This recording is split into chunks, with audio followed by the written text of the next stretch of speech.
I think we just have to be, reasonable people and try to, take everything one step at a time and just do a good job with it. Had you had experiences through your life that you would put into the paranormal or supernatural category? I've had a few. I've been on my own since I was like 12 years old, and that didn't help anything. So, I've been exposed to a lot of things over time. And you say on your own, you've pretty much just been out there raising yourself doing this, or what? Yeah, I actually just had a pretty bad upbringing in terms of my family and I didn't get along too well, and I left home real early, and so I raised myself. All right. Starting in with this story, I want to do that when we come back from the break to really sink in and get rolling. But just to set the mood, first of all, can you let us know where you're located in the United States? Is that something you're open to? Yeah, I'm fine with it. I mean, we've because of all the attention that the ranch is getting, we've got people literally coming in from all over the world to visit. We've had different investigators that have come in and done more investigation work. We've literally got pilots flying over the ranch, taking readings. I mean, you name it. We've got just about everybody. It's actually Stardust Ranch is the name of the ranch, and it's located in a place called Rainbow Valley, Arizona, which is about 35 miles southwest of Phoenix, Arizona. We're out in the middle, literally, of about 200,000 acres of natural desert. And explain your property to us. How big is it? The property is 10 acres, and like I said, until recently we were the only ones out here, and then just in the last few years there's been a lot of development, so now we have houses on either side of us, but until recently there was nothing out here. And what do you use the property for now? Well, we use the property actually for an equine rescue program called Hopeful Hooves. A long time ago, I was injured in a accident working at the Arizona State Hospital by a patient, and I had my back broken. And as I healed up after those injuries, I actually discovered what a great thing it was to work with horses. We had the ranch by that point, and I used to go out in the desert, and I'd run into all these horses that had been abandoned out there. Horses are very expensive to take care of, and, people were just having financial problems, I guess, and they were taking the horses out there and just leaving them in the desert, hoping that they would survive on their own. I started going out in a Jeep, and next thing I knew, it was like all the horses were aware of me, and I thought, wow, this is not a good thing. We need to do something about it. And the ranch was about 15 miles down the road, so I started bringing food. Next thing I knew, I had a herd of horses following me home to the ranch. And so that's what we've done ever since, is we have actually provided rescue services for horses, and that has just become eventually a nonprofit organization. And now we get horses occasionally from all over the country. When people call up and say, hey, I've got a horse, I can't keep it. I love the horse, but I will pay you, I'll pay to have the horse shipped to you. And so we end up taking the horse. Wow, that's fantastic. And with your foundation, is there a way that we have so many animal lovers as part of our audience? Is there a way they can help out and be a part of it or make donations? Oh, we would love that. I mean, I tell you what, horses are super expensive. It's about $3,000 a year to keep a horse in Arizona because of the cost of hay. There's not a lot of pasture. And people can go to our actual website, which is Hopeful, Hopeful, hooves, HOOVES.org, and actually see our organization. And it is our great hope that eventually we'll be able to open some more locations around the country, because there are so many horses out there that need help. And they really work great with kids. They work with, vets that are having issues. We use them to help, female survivors of domestic violence. So there's actually a lot of populations out there using equine therapy to get well. And it's a tremendous therapeutic tool. And I've been a therapist for many years and worked in behavioral health. And so, I've had a chance to study equine therapy extensively, and I've written programs now to help out with that. Animals are very sensitive, they say, to aspects of the paranormal. Do the horses respond to what's going on your property as well? Yeah, we've had so many incidents out here in terms of not only just direct contact with ETs, but we've had tremendous amount of UFOs. We've had giant black triangles that literally have just hovered over the property. They're absolutely silent, but they're a couple hundred feet off the ground, and the horses just stand there and look at them. They don't know what they are. Right. We don't really know what they are except what shape they are and what color they are. So yeah, I mean, they definitely they kind of get it, but they're not terrified by it. Even in the fact that we had some really bad incidents a number of years ago where we actually had 3 horses that were mutilated. That's what I was going to ask. I mean, we always hear about these cattle mutilations. Has there been any impact on the horses' lives? But you said 3 of those. How long ago did that happen? This is going back to like late 90s. That this occurred. We moved in June 1st of 96, and it just kind of took off from there. And we really didn't have any, real super negative contact between the horses and the ETs until about 97, 98, going on in that area. When you had the mutilations occur to the horses, was it done in the standard pattern that a lot of times we see happen to the cows and cattle? Were they? Indeed, it was. Okay. I mean, it was pretty much exactly the same in terms of what we found were horses that had had a terrible struggle. They literally were carved out with something that looked like a laser in terms of the wounds. There was no blood, but they were eviscerated. I mean, they were just, the hoofs were removed, the eyes were removed, the anus was cored out, and the sex organs were removed. It was gruesome. And, of course, we called the Arizona Livestock Board. We called the sheriff. We filed reports. We did everything we could to try to, document it, took photographs, the whole works. So all that is all part of the story, unfortunately. And was that all over a period of a night or a couple nights, or spread over months with those 3 that were No, it was actually spread over about a year and a half. And see, that was the whole thing, and that is, the more we looked into it, the more we realized that, there were no suspects, there were no other, cases, right around here or anything else. Now, had you seen the horse fine one day and then find him down the next? Yep. and eviscerated? Okay, so it wasn't like, exactly. they're out wandering, and once in a while you'll go out and check the back 40, and there it was. So it could have been there for a week. Like that, okay. Dave. I mean, the horses were in pens. The pens are, 5 feet tall. They're well enclosed. They even have a lock with a padlock and a chain around the gate on each pen. We lighted. Well, I meant it more in the fact of, there's been some studies that believe that what happens to a cow is that they'll die of natural causes, and then nature goes into effect and will eat away the soft tissues around the genitals, the mouth, and the eyes. Right. So I didn't know if you're saying that usually takes quite a while to have happen. So I didn't know if you'd seen the horse one day, the next day it was like that, or could it have been out in there decaying for a while before you realized it, was where I was going. No, not at all. I mean, I see these horses on a regular basis every day. All right, we have to take a break. That's how it's always been. We'll come back. John Edmonds, our guest this evening, as we talk more about his visitations with E.T. We're talking with our guest, John Edmonds. He is the owner of the Stardust Ranch, and he's been having a lot of strange activity. We've talked about the Skinwalker Ranch, Tim. Boy, was that in our first year, 2006? Yeah, it was. Colm Kelleher. Colm Kelleher, right. And I know we're trying to revisit that story with our buddy from Coast to Coast AM, and now my mind just went completely blank on his name, Tim. It is George Knapp. That's right. Yeah. Yes, because George is the co-author of that book. Right. And I know a lot of people have had an interest. This sounds like it. Are you familiar with the Skinwalker Ranch, John? And I'm actually very familiar. Okay. And that gentleman actually visited our ranch. Colm Kelleher? Yes. Oh, okay, great. And what did he find? Did he say that this looks like the same kind of situation that he was dealing with on the Skinwalker Ranch?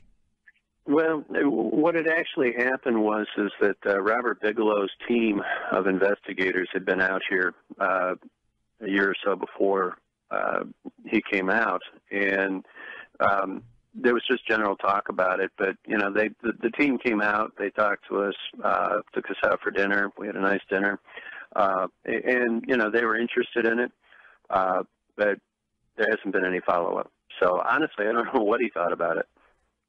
All right, talk to me about this. When you acquired this property, what year was it? I bought the ranch in 1996. We moved in June 1st, and from the very get-go, it started to be weird. All right, started now. That's all relative. Being out in the middle of the desert, in the middle of nowhere, would already make it weird for me. And I've seen the skies when you're out in Nevada or you're out in Arizona at night. Man, what a beautiful vista. I mean, just an amazing sky. There's no city lights to impede it. And I beg any of our listeners who've always lived in and around major cities, you owe it to yourself to go to some place like this and look at the skies. You will see it in an entirely different way. Maybe it's not quite as beautiful to you having to deal with what you're dealing with, but talk to me about your first experiences once you got there that you realized something was amiss.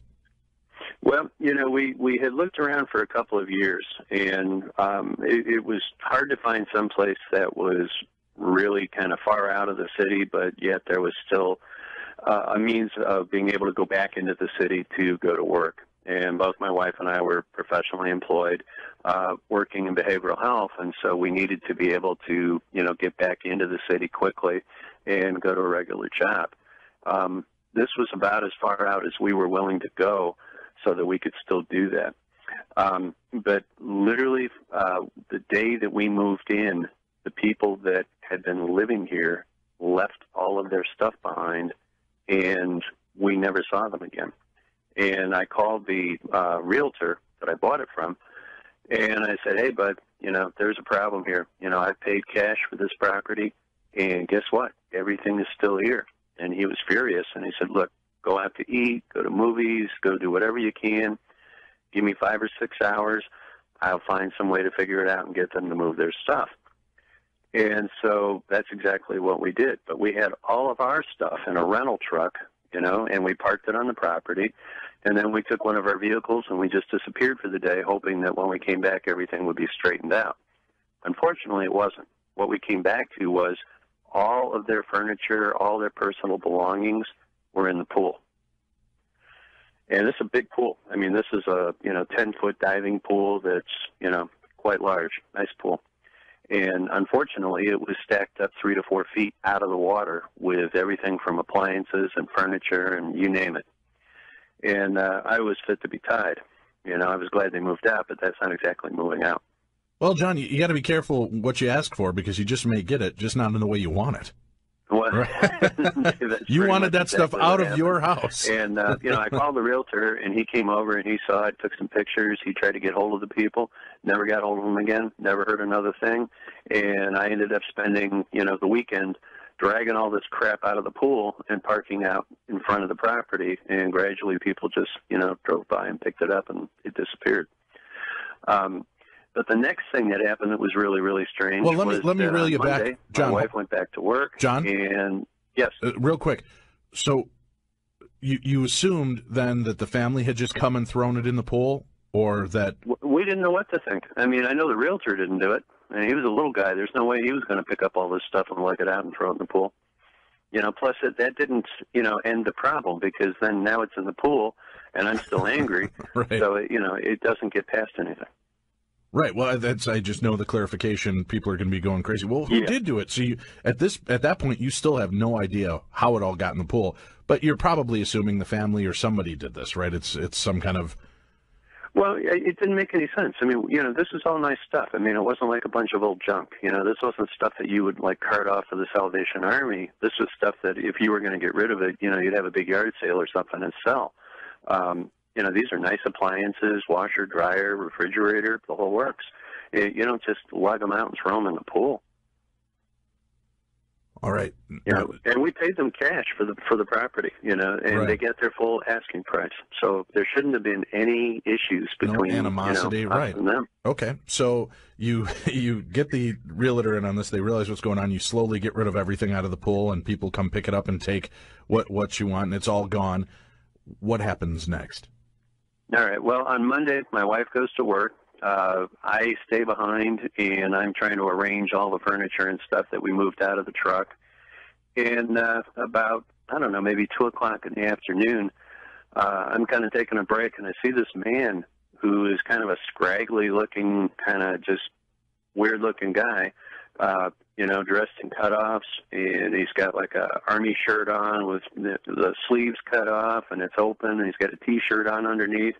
He's got this great big machete on a piece of leather, and he's just kind of hanging it from his arm and slapping it back and forth, and just walking up the driveway. And I'm thinking to myself, well, I hope this guy's not my neighbor. And just look, long hair, real long hair, and just scraggly, kind of sunburn, just weird looking guy.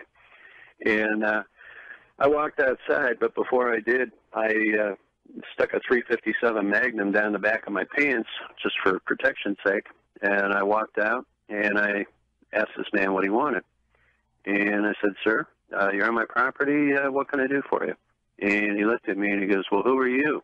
And I said, "Well, I'm the guy that just bought this property." And he goes, No, I know the people that live here. They gave me a job. You see that building back there?" And I turned around and looked at what we call the tack room, which is about a 600 square foot building. And I said, "Yeah, that's our building too." And he goes, "Well, that's where I live." And I said, "Well, I'm a little confused. Nobody told me that you live back there. What's your responsibility around here?" And he goes, "Well, I'm the guy that kills the monsters. I'm the guy that keeps everybody safe." At what point do you start reaching for that gun? Well, yeah, at that point, my hand is kind of reaching back there to make sure it's there. Right. And I said, "Well, what monsters are you talking about?" And he said, "Well, you don't know about the monsters?" I said, "No, I don't know about any monsters." I said, "We're out in the middle of the desert. There's no monsters out here." And he just laughs and he shakes his head. And he says, "You'll find out." And I said, "Well, I got to tell you, I'm not in a position to pay anybody to do anything around here. I'm going to do it myself." And I said, "I really don't need your services, but if you've got your stuff back there in that building, why don't you go back there and pack it up? And I'll give you, a little while here to, get your stuff together, and, you can go down the road." And he just looked at me and he shook his head and he smiled and he goes, "You are going to be so sorry that you don't have me around here to protect you." What? No, talk to me. What's going through your mind at that moment, John? I mean, first of all, this sounds like something from a cliche sci-fi horror movie. Are you thinking this guy's mad as a hatter and I just want him off my property? Or is any of this... pretty much. I mean, Dave, I've worked a lot with vets, and there's a large transient population of veterans from Vietnam on up here in Arizona. And I looked at him, to me, he just kind of looked like a vet that wasn't having a real good day. And he was the right age for it, and his eyes looked kind of funny, like, he just looked off. But I certainly wasn't willing to start out having my new dream property, with this guy on it. So he had to go. Did you get any feelings? He wandered off, and I never saw him again. People said that when you're in a certain environment, you can feel the energy, you can feel the weirdness. Had you had any feelings of that when you had been on the property at all? You know what? I didn't, but my wife absolutely was creeped out by the property. And from day one? I was gung-ho about buying it because it was the right price. It was in an area that is absolutely gorgeous. It's surrounded by hills with saguaro cacti all over the hills. And quite frankly, it looks like the same kind of topography and just appearances that like Cave Creek or Scottsdale, and those prices over there are like, 8 times as much as what we pay over here. So I thought, man, I'm getting the greatest deal in the world. So this guy packs up his stuff, and you never hear from him again. Our guest, John Edmonds, this evening, we're talking about the Stardust Ranch, his property, where apparently monsters roam, and they need a man on site to kill these monsters. Will John live to regret the decision of sending the monster killer away? We'll find out that and his own encounters when we return.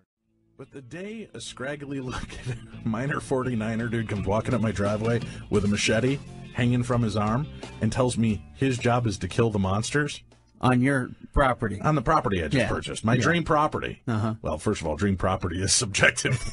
Me outside is not such a great place. But this, like I said, when he's saying this, can you not picture this movie? I'm picturing John Carradine. Remember creepy old John Carradine? Right, yeah. Walking up the path with the grizzled old miner, kind of skinny guy look with the machete in his hand. See, I've got a disheveled Nick Nolte in my head right now. He was talking more scrawny sounding. Yeah. I thought Nolte's is more drunk and big looking.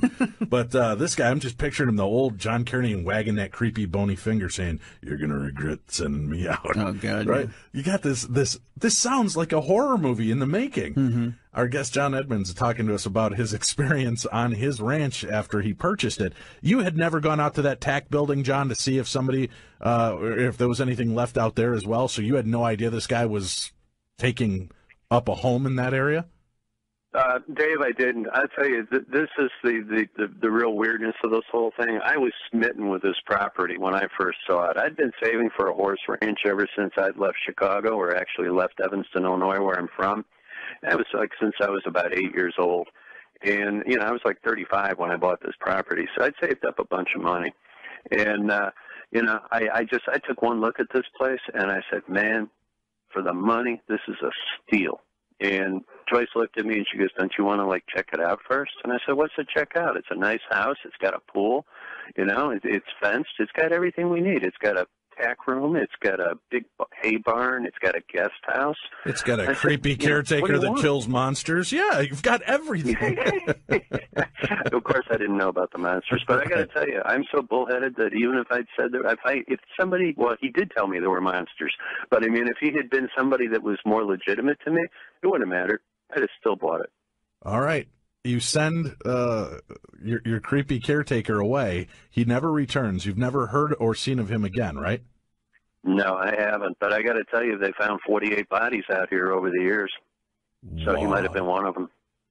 Wow. Okay, well, for a second there, you were leading us down a True Crime Tuesday path. I was afraid you were telling me that you found out this guy was hacking people up and burying them on the property. No, not on the property. But I mean, over the years out here, sure. In this area, I've met a lot of sheriff's people, including Sheriff Joe Arpaio, sure. and gotten to know these guys pretty well. And they've told me over the years that they found at least 48 bodies. And anything strange about these bodies, or just drifters that met? No, they never really got into it with me. Okay. But they just told me that be careful. And, I've always been well armed. I've always been somebody that, heck, I grew up in Chicago. It's like, man, you've got to be, semi-tough just to be able to, grow up there. But, to me, aliens, gang members, pretty much all the same stuff. They're just throwing all different kinds of signs. Let's That's about it. let's move on then. So you've sent away your monster killing caretaker. How soon before stuff really starts to amp up and you realize maybe I needed a killer caretaker after all? Well, it wasn't too long after that. Literally, it was about maybe a week and a half to 2 weeks that we started seeing things on the property. First, we started seeing all these lights that we call golden orbs in the south sky at night. And they just look like big orange, like globes or orbs. They're always in groups of 3. They're absolutely perfectly motionless. I mean, you could balance a stick between 2 of them or 3 of them, and they just appear, and they last a few minutes, and then they blink out, or they move real quickly, and they move to a different spot in the sky. And we've been seeing this now for almost 20 years. Are you anywhere near a military installation? Well, Luke Air Force Base is 17 miles to the north of us, and west of us, another 15 or 20 miles, is the Goldwater Gunnery Range. But the thing about it is that we actually, I've taken hours and hours of these, video of these orbs and of other things out here. And there's a company here in town, Village Labs, and I actually sent the video over to them. They analyzed it, and they said, guess what? It is perfectly the same color and the same frequency and the same temperature as the Phoenix Lights. So that's a big tie-in because of the fact that, everybody says the Phoenix Lights were only here that one night. Right. They've been here forever. Okay, so you've got now some corroboration that what you're seeing is not natural gas phenomena, not electric ball lightning. It's nothing of that sort. There is some kind of craft that is moving around in the skies near and around your property. That's right. And, we've actually gone out and determined how far away. It is exactly 17 miles from the property that we see these orbs. And we've seen them hundreds and hundreds of times. We've had lots of witnesses. Like I said, we've got video of it. And one of the really weird things about these orbs is that they actually have depth. You can actually look into them, and you see blackness in them. You see colors like green, red. They change colors. And it looks like there's something inside of them, or it looks like they're at least three-dimensional. So, it's like almost like they're tunnels, like you're looking into something, and it's actually an opening to somewhere else. Wow, so like a portal or a time tunnel you're looking through. Yeah, in a way. It's weird, though, because it's opaque. It's not like real super clear. It's just kind of a murky color pattern inside of it. And again, we do have pictures of them actually changing and transitioning, and we have seen things go in and come out of them. That's what I was going to say. Have you seen any lights emitting from them or entering them? Now, what type of things go into them? Well, I can tell you one thing, and that is there's plenty of squadrons of F-16s and F-18s that go out there and chase these things all over the sky. And do you have videotape of them chasing those as well? I wouldn't say I have videotape of the actual planes because they're moving real fast, but you can tell, you can hear things, you can see the orbs appearing and disappearing and moving around. So you kind of, it's not like you see the tail numbers or anything on the planes, but it's pretty clear. I mean, it's pretty easy to infer what you're seeing. All right, but I mean, when you have got the plane zipping over, you've never caught the footage of the planes, the jet fighters flying towards these balls. No, they're too high up in the air. You can hear them and you can see them, but with a video camera, it just makes them so small you can't see what they are. Oh, sure. All right, I understand. All right, so you see these portals now. Do you start to notice on nights when you see the balls in the sky and you see these lights? Does it coincide with physical beings on your property or weather patterns or any other kind of aspect that you can tie together? Yes and no. And I'll say that it sounds strange for me to say that, but I can't say that one causes the other. I wouldn't want to say statistically that there's a relationship between them, but it might be, we see the lights and then, 5 or 6 hours later, there'll be some kind of an occurrence on the ranch or in the house. So yeah, there might be some kind of relationship between them, but I don't want to jump to conclusions and say one causes the other. Listen to how calm he is, Tim. Right? He's just like, oh yeah, we see these lights, and sometimes things will happen on the property or in the house. It's so matter of fact. It's like you and I saying, oh yeah, we got those stupid Japanese beetles back in our house again. Yeah. And got to get rid of them. This guy's got aliens and beasties roaming about his property and home, and he doesn't sound affected. It's got to, after all of this time, it's got to kind of just feel like old hat to you, even though the rest of us listening would be terrified by this.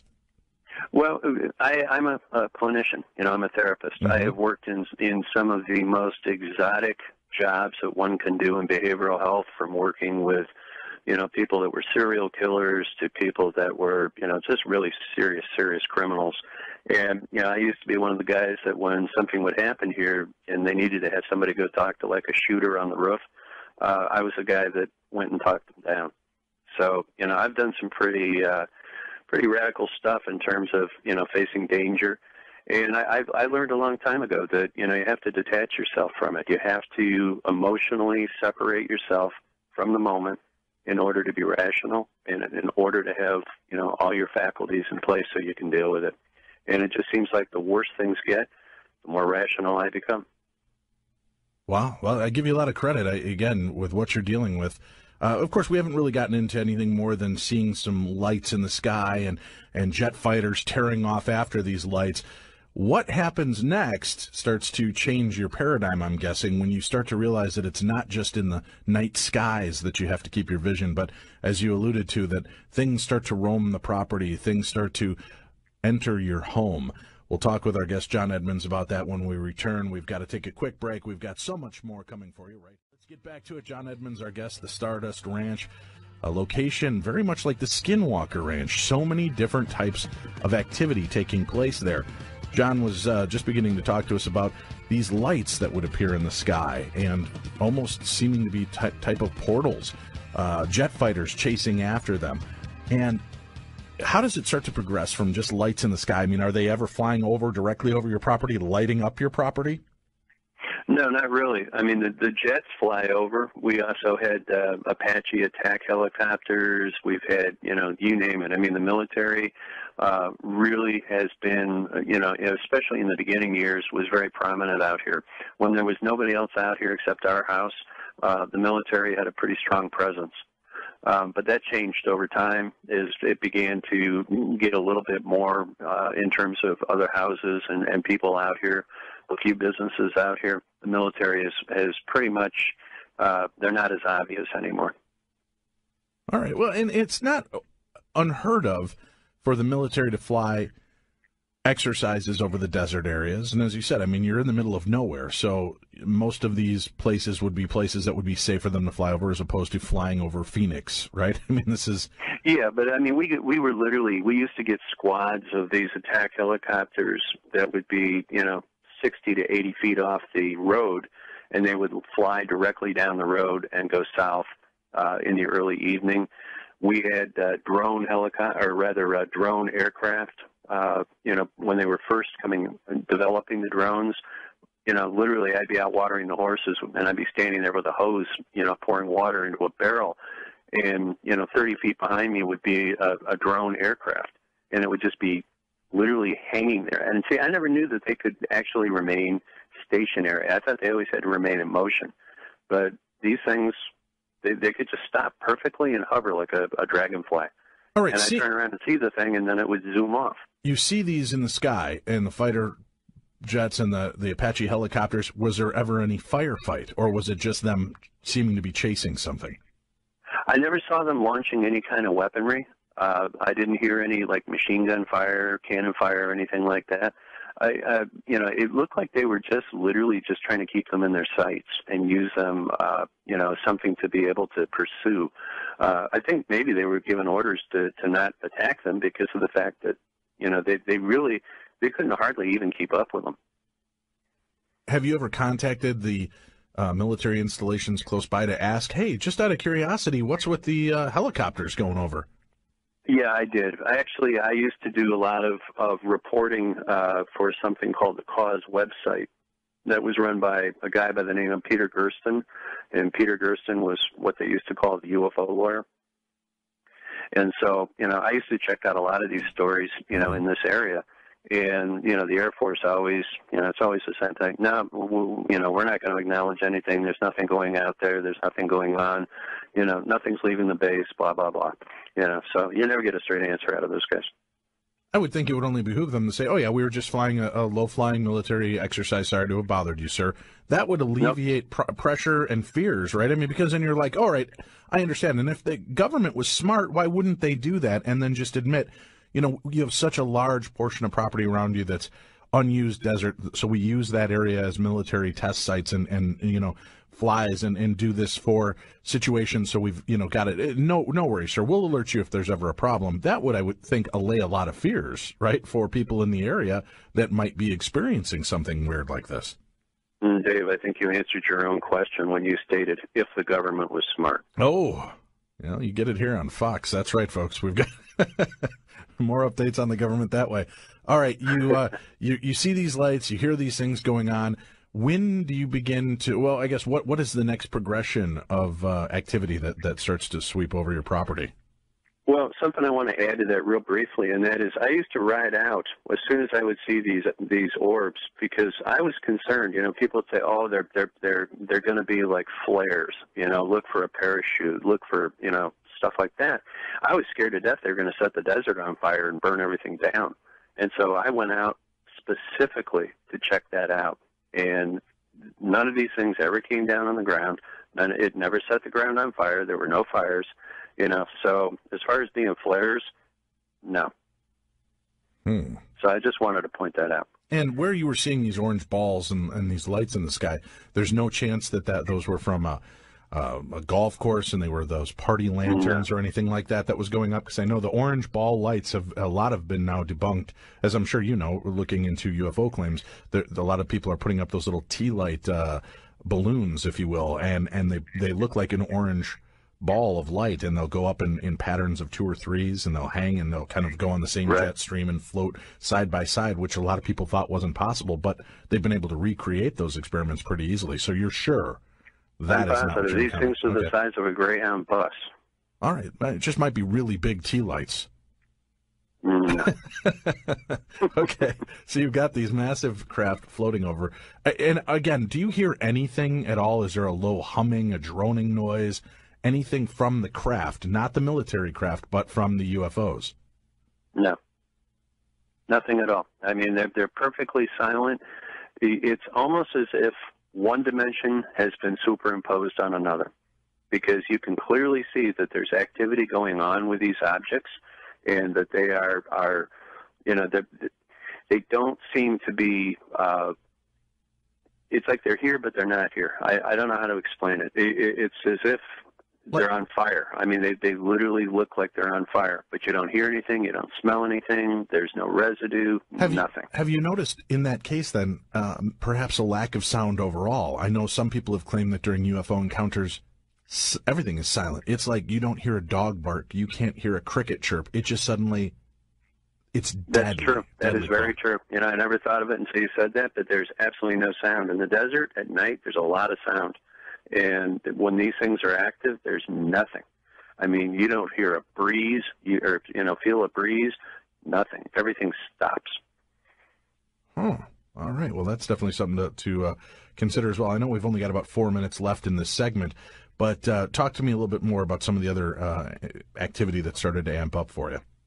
Well, what we started to see actually on the property is we started to see these large, what look like black or dark colored, they're human looking, but you can't see or distinguish any features walking around out in the desert.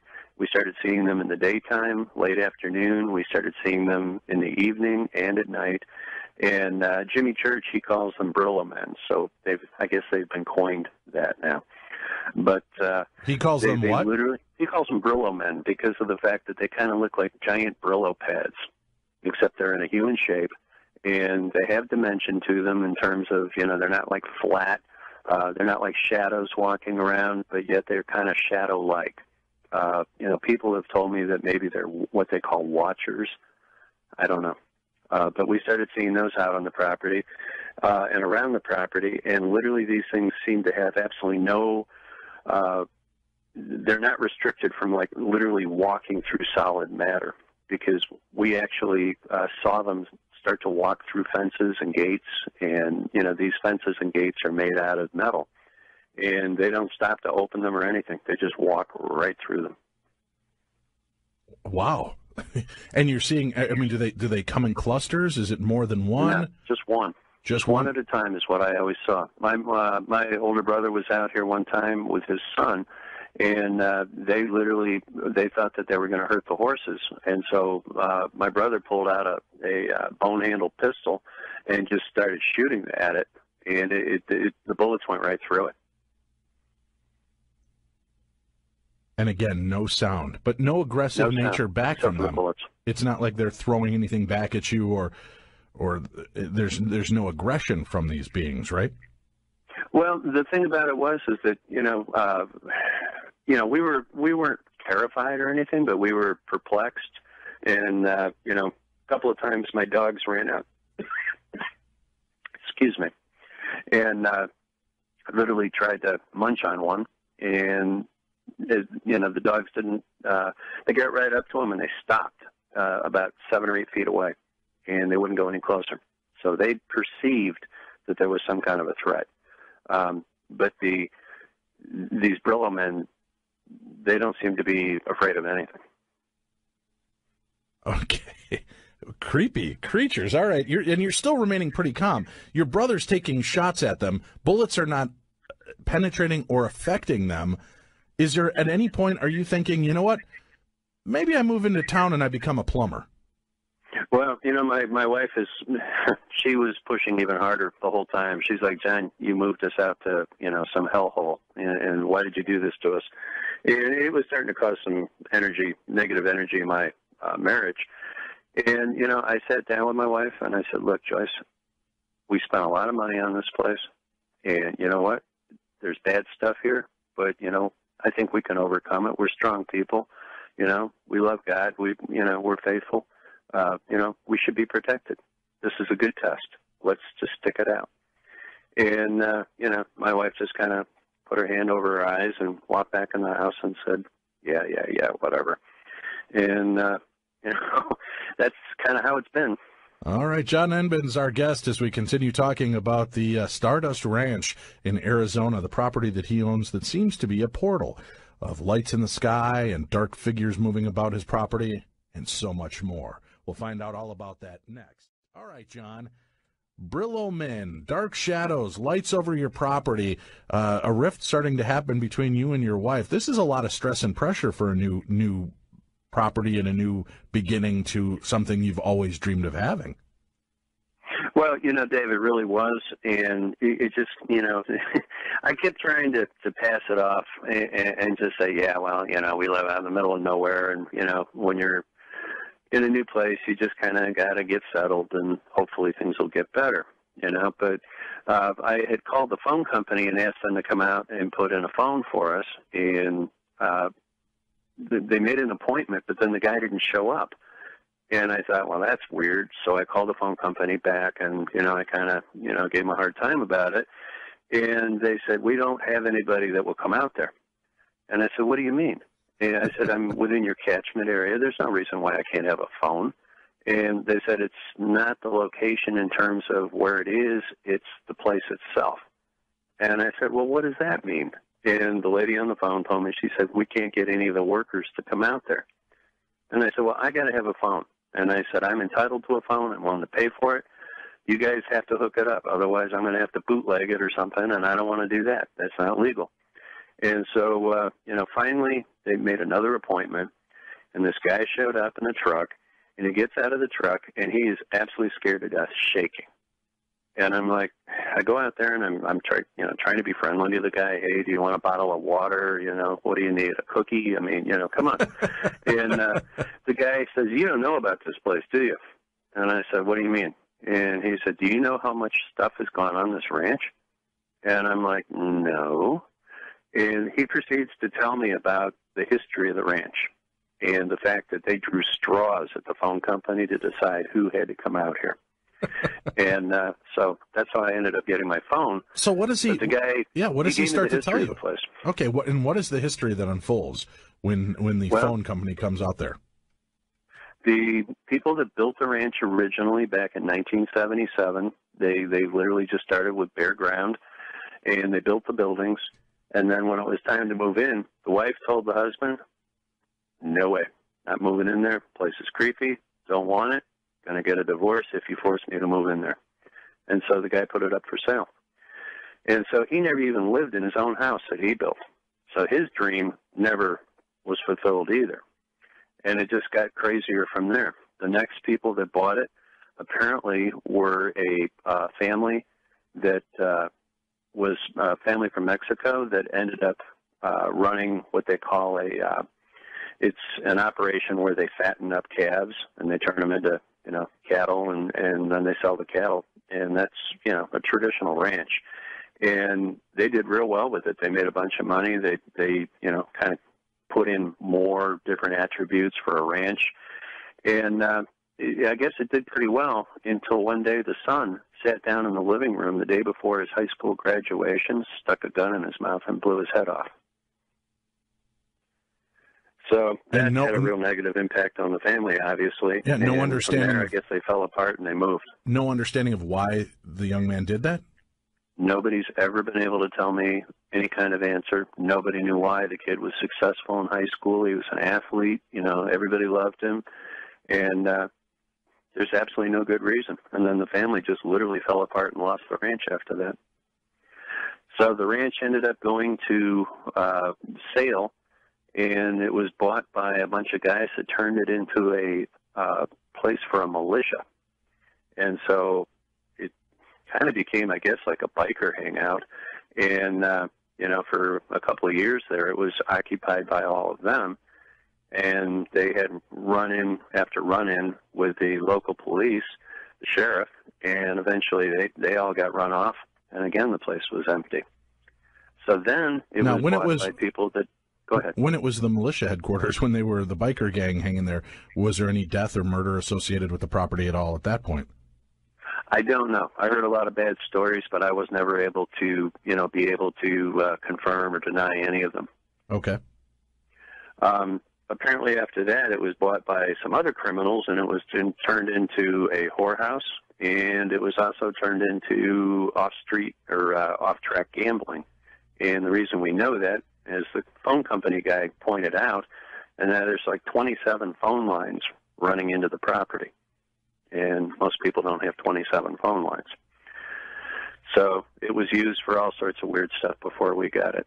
In fact, the people that we bought the ranch from, apparently all they did was just buy it out of a bankruptcy and then turn around and, throw some paint on it and clean it up and, throw it on the market. And that's how we kind of fell across it. So we just kind of, we were in the right place at the wrong time. Well, or the right place at the right time. I mean, this is a fascinating opportunity, and you find your dream location, you find a place to do what you've always wanted to do. I mean, certainly has a strange history to it, but when this guy is telling you about kind of the illicit history of it, this dark underbelly of the property, is he also talking about any of the other supernatural elements of the story? No, he never mentioned that. He just said that everybody that lives out here knows this place. They kind of think about it like, Frankenstein's castle or something, where, it's that place. Don't go there. If your Frisbee flies over the fence, man, let it go. And that's how it's always been. And then when we came across it, we didn't know any of this. The realtor never told us. We just thought it was a cool place. And, I was like, yeah, that's the one I want. So I bought it.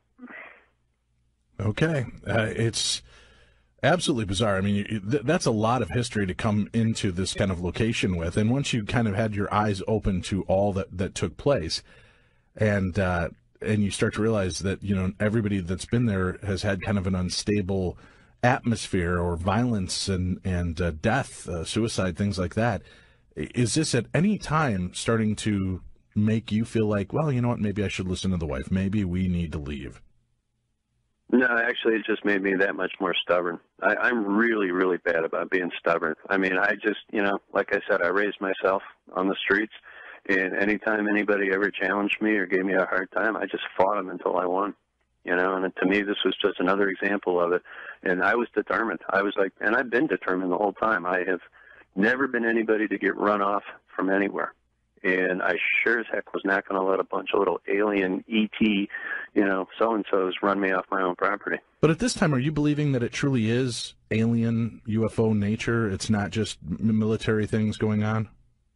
Well, I actually, I started calling churches and asking people to come out here from the churches and check it out and maybe do like the equivalent of like a exorcism.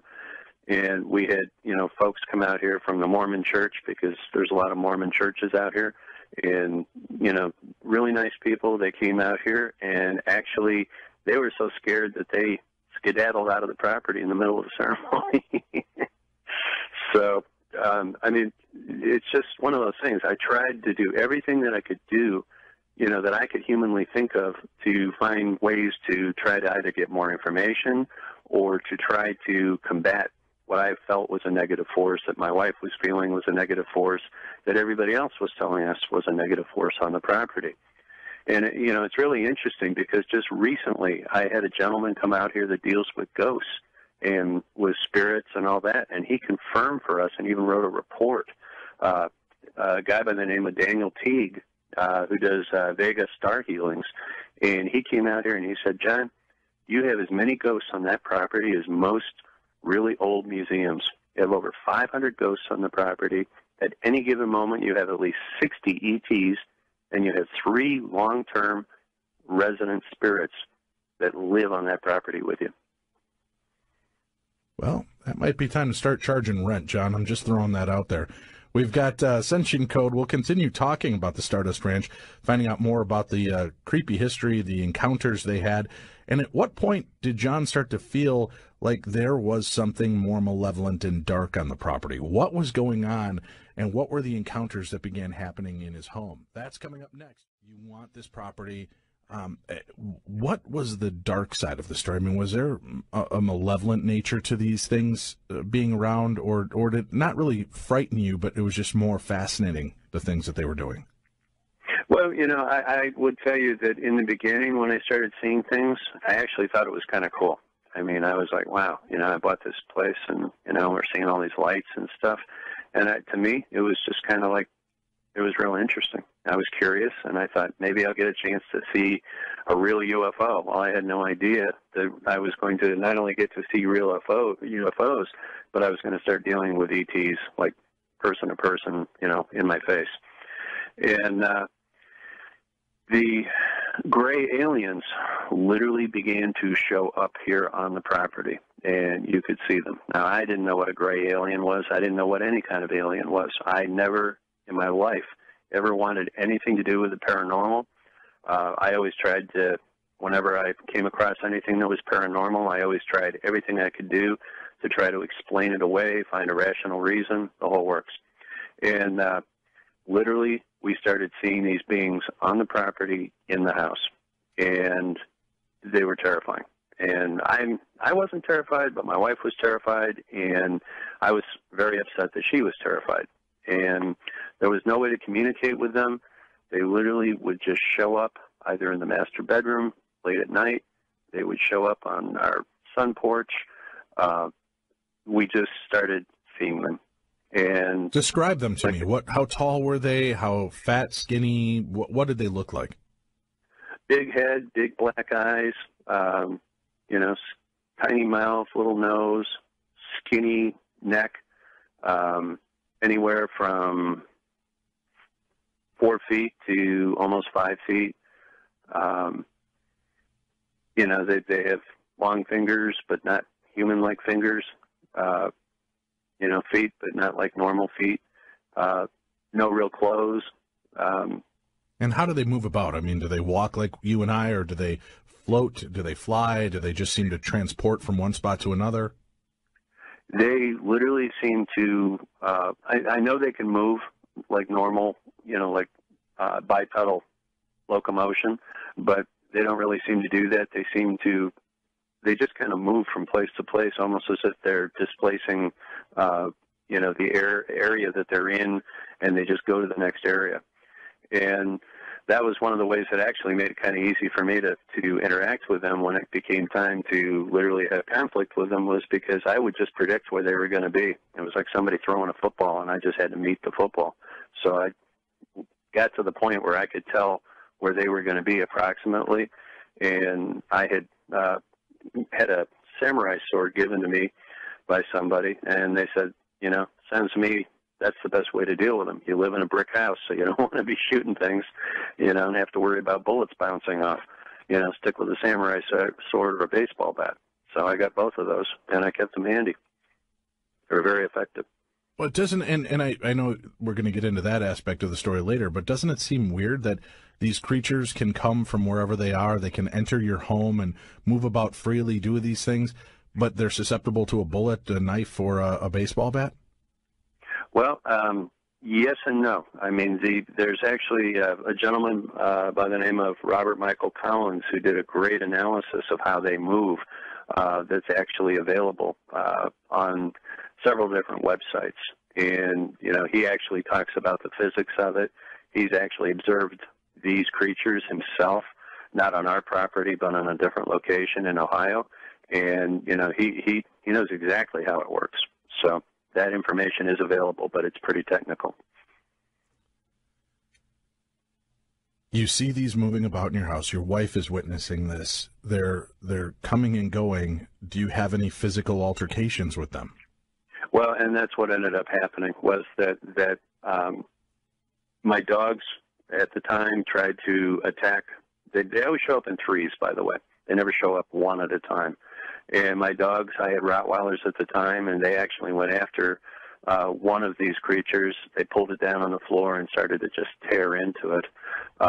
One of them just literally was standing there watching the whole thing, and the other one I ended up running through with a samurai sword. And literally, I mean, I gutted the thing to the point where the sword went right through the body and went right into the wall behind it. This brownish fluid started spurting out, and when I removed the sword, there was a piece on the end of the sword the size of like a big grapefruit, and that's what ended up being sent to Grass Lakes, Michigan, to Dr. Levengood for analysis. What happened to the being once you run it through with a samurai sword? Does it drop to the ground and die? Does it disappear? Does it get up and slap you and walk away? How does it react? They literally, unless you take the head off, they disappear. Really? So you have to behead the creature in order to not lose it or have it vanish? Correct. And they seem to, if you remove the head, you get to keep the prize. It's like the Predator here. I guess. I don't know about that, but yeah. Okay. So you've run this thing through, it left a chunk of itself. Why do you think if it all vanished, why do you think part of it would be left behind? Well, I mean, it was on the end of my sword, and my sword was in another room by that point. Oh, okay. All right. So you think because of what had happened and that it was separated from the body far enough that when the body disappeared, it just left that part behind it. Yeah, I immediately took the sword, and I ended up taking a plastic bag, several plastic bags actually, and I grabbed it and pulled it off the end of the sword and immediately put it into a glass bottle and stuck it in the freezer. With the idea of doing what with it? Well, I didn't really know. I figured that, everything I was trying to do, and I've always tried to do with this entire set of experiences, was to treat it clinically so that I could have some kind of proof, because everybody's got great stories, but if you don't have proof, that's all they are, is stories. Exactly, right. So you've got that going. You've now taken a piece. You've got this stored away. When they appear, are they only appearing as one, or are they appearing multiples? Well, I mean, like I said, they always appear in threes. I've never seen them unless they were in threes. And they used to appear in our master bedroom sometimes 2 and 3 times a week. And they began to do bad things where literally we'd wake up and we would find that there were holes in us and there was fragments of skin and tissue being removed from us. There was blood being removed. All sorts of things. And then that even got worse because they started actually assaulting my wife. And that's when, I went over the top on that one. I literally walked in to the room. My wife, because she goes to work so early in the morning, she has to go to bed usually by like 10 o'clock at night, 10:30 at the latest. And when I went in to go to bed, it was about 11:30 at night, and there were 3 of them in the room.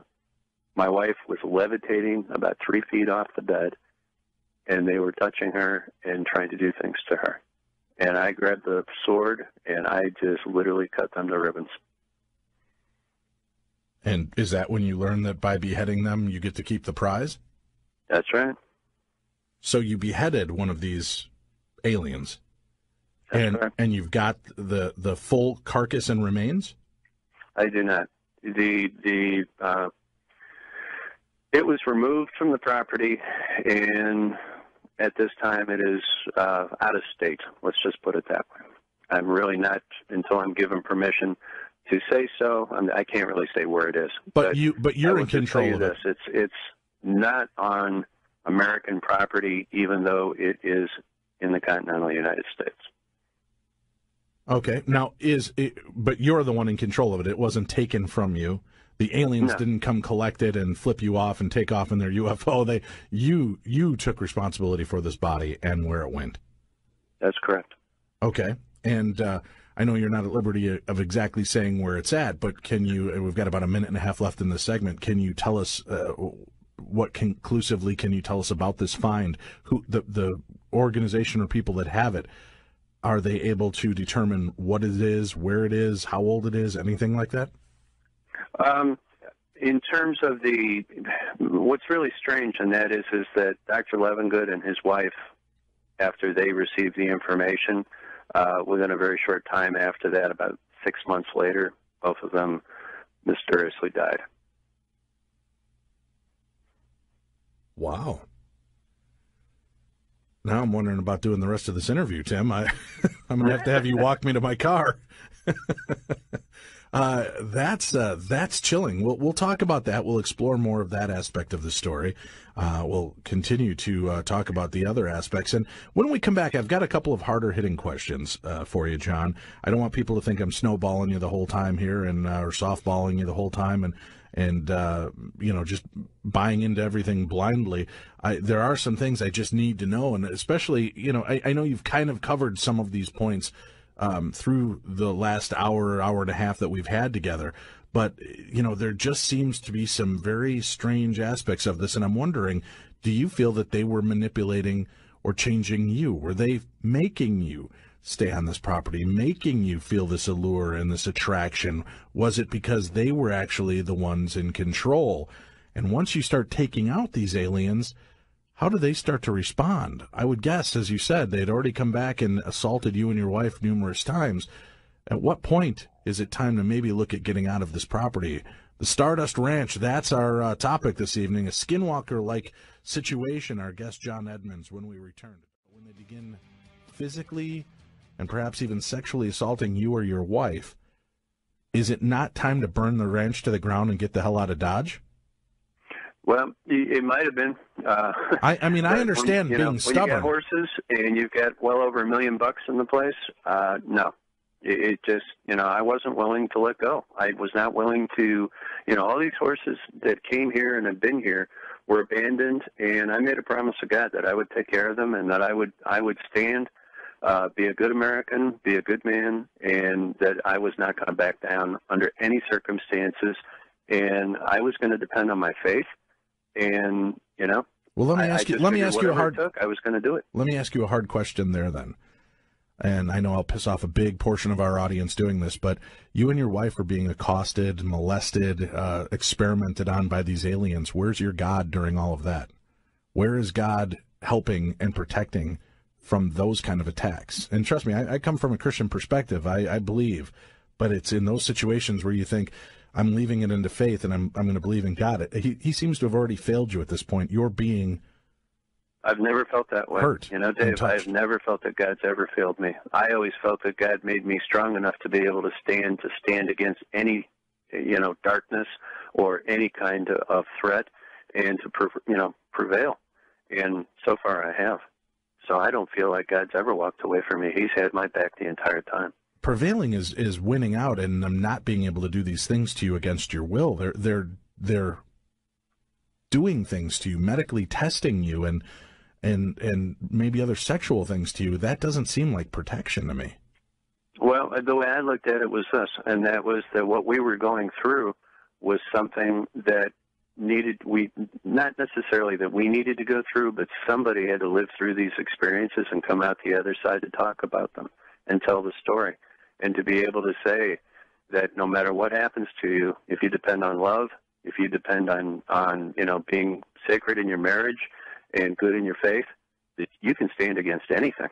And I truly believe that America's that great. Well, that's fantastic. I give you a lot of credit. I don't know many people, myself included, that could have that kind of strength, that at that point I just don't feel like it's either time to pull up stakes and get out of there or questioning my complete faith system. And how does that affect you? I mean, talking about the faith system and aliens, up until recently, it was not real, popular a theory to believe in aliens. It was only within the last 7-8 years that the Catholic Church has opened up and said, it's probably not a sin to believe in life elsewhere anymore. How are you rectifying it with your faith and belief in God, that there is more going on? There's no book of Mork. There's no book of this alien race. There's no telling of that in our understanding of the Bible. But yet here it is. I'll tell you what, Dave, I used to pray and I'd say, Lord, I'm really, really sorry that I brought my wife here and that this happened. What do I do? And I kept praying on it and praying on it. And the more I prayed on it, the more that came back is use what you got. And at first I was kind of ticked off about that. But then I said to myself, well, you know, if you're getting that message, John, it means that there's something inside of you as far as your character goes and your strength or in your relationship or something on the ranch, or that you have some kind of knowledge that you know how to do, that you should be able to fix this thing or work it through somehow. And I began to reach out to the UFO community. I began to reach out in general, you know, trying to get some kind of answers about, you know, what I should do. Of course, you know, everybody said the same thing, you know, get the hell out of there and move. But the bottom line is that, like I said, I didn't have the money to replace this ranch. And it's not like I could put it on the MLS and say, hey, I got, you know, alien Disneyland here, you know, coming by my ranch. So, you know, and I literally did try to sell it 2 or 3 times, and, you know, people just did not want to pay what I needed to get out of it to be able to do that. So, you know, I figured, man, I'm stuck. You know, I sent my wife a few times to go stay with her family, which she did when things got really bad. November 10th of 2000, we had an electrical fire on the property, and it burned the place to the ground. We had just bought a brand-new freezer from Montgomery Ward's right before they went out of business, and within 2 weeks after we had it plugged in, we had an electrical fire, and when my wife ended up staying with her family, and I ended up literally living in the back of my pickup truck for a long time until I could figure out a way to get some kind of shelter built so that we could be back together and stay here and, you know, rebuild the ranch. But it took, you know, better than 2 years to get us to that point. During that time, you're on the property. You're no longer shielded by a house. You're in the back of a pickup truck.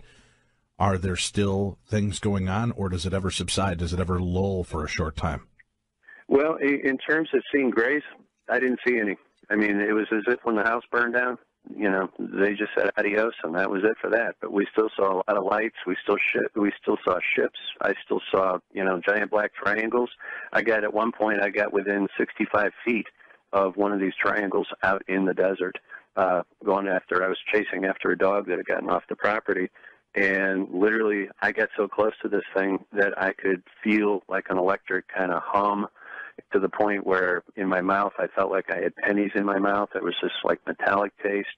All the hair on my body like stood up, and you know, it was pretty intense. And then before I could go home and do anything to get a video camera or anything else, you know, like I just seemed to like black out, and I lost all this time for over an hour. When I came to, I was standing there in the same place, but now I had the video camera hanging from my shoulder. It was turned on, but there was nothing on it. So during that period of time there, I have absolutely no idea what happened. Have you gone in for regression therapy to try to recapture some of these memories? I actually did. I started going in for regression, actually even long before that, after we first got out here and started going through a lot of this stuff. And I do have those tapes. I'm not really right now in a position where I want to talk about those. I'm kind of looking at those as maybe, you know, possible book subjects later on. But in that case, when you're having these regressions, did you explain to the hypnotherapist what you were there for, or did you just say, I just want to be regressed, I want to try to remember the aspects of this day and see what happens, so that you weren't front-loading the therapist, they weren't front-loading you? Yeah, that's pretty much exactly what we did. We literally did about 30 or 40 hours of regression, and most of it was recorded. So, yeah, there was no, you know, I didn't just go in there and say, hey, I'm having all this stuff go on, and you know, I need to know what it means. I told the man that there were things in my life that were causing me to have a lot of stress and anxiety, and I wanted to try to work them out and find out what was going on. And so he was very good about it. So this therapist, all the way through it. This therapist thinking maybe drugs, alcohol, marital dispute. What's his reaction when it's you know, you're being beamed up and or being experimented on home by aliens? How does he react to this?